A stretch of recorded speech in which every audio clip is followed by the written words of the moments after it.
നാട്ടുകളുഷന്റെ news H വാർത്തകളിലേക്ക് ഏവർക്കും സ്വാഗതം. പ്രാദേശിക വാർത്തകൾ ചുരുക്കത്തിൽ. ശക്തമായ ഇടിമിന്നലിൽ കല്ലടിക്കോട് വീടിന് തീപിടിച്ചു.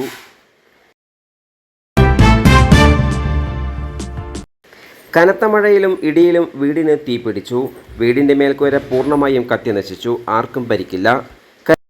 കരിമ്പ അയ്യപ്പൻകോട്ട മമ്പറം സ്വദേശി കണ്ണന്റെ തറവാട് വീടാണ് കത്തിനശിച്ചത്.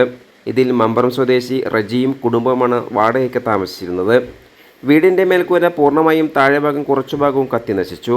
വീട്ടിൽ അലമാര, കട്ടിൽ, മുകൾ ഭാഗത്തേക്ക് കയറുന്ന ഏണി അടക്കം കത്തിനശിച്ചു. വീട്ടുകാരും നാട്ടുകാരും ചേർന്നാണ് തീ അണച്ചത്. മണ്ണാർക്കാട് നിന്നും അഗ്നിശമന സേന സ്ഥലത്തെത്തി.